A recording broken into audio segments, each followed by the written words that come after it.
नमस्कार. आपल्या चॅनलवर तुमचे स्वागत आहे. आज मी बनवणार आहे डाळ खिचडा. त्यासाठी ते वाटाणा, कांदा आणि जास्त असा लसूण घ्यायचा आणि टोमॅटो आहे आणि फ्लावर घेतलेला आहे मी थोडा. अगदी बारीक केला कारण की मुलांना फ्लावर आवडत नाही भातात, त्याच्यामुळे एकदम बारीक केला. आणि ते मी सगळ्या डाळ, मसूर, हरभरा डाळ, तूर डाळ, मूग डाळ आणि तांदूळ हे एवढं सगळं भिजायला ठेवलं होतं. 1 तास भिजत ठेवलं होतं. आता त्याला आपण फोडणी देऊया. कुकरमध्ये थोडंसं तेल आणि तूप टाकायचं आणि त्याच्यात जिरे, मोहरी, लसूण, जिरे मोहरी तडतडली काही हिरवी मिरची, लसूण टाकायचा. लसूण टाकून दिला का कांदा टाकून द्यायचा आणि कांदा चांगला परतून द्यायचा. चांगला परतून घेतल्याशिवाय कच्चा ठेवायचा नाही, छान चव लागते. आणि माझ्या मुलांना देखील डाळ खिचडाच आवडतं. आम्ही हॉटेलला गेलो तरी आम्ही डाळ खिचडाच घेतो. जिरा राईस वगैरे असं घेत नाही, आम्ही डाळ खिचडाच घेतो. त्याच्यामुळं डाळ खिचडा घरी पण आम्ही डाळ खिचडाच करतो.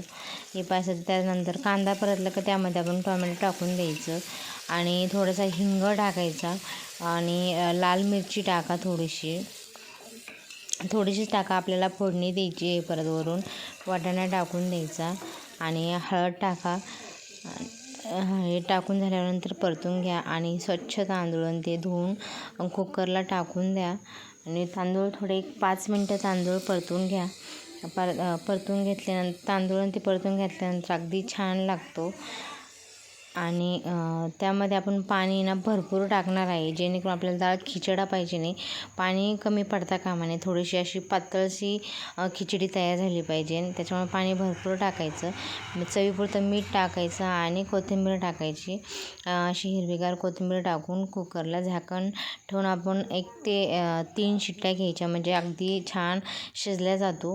आणि आमचं तूपही संपलं होतं, त्याच्यामुळं म्हटलं चला आता भातासंग खायला तूप तर लागतं. त्याच्यामुळं थोडीशी शाई घेतली, मिक्सरला फिरून त्याचा लोण्याचा गोळा करून घेतला आणि तूप कढून घेतलं.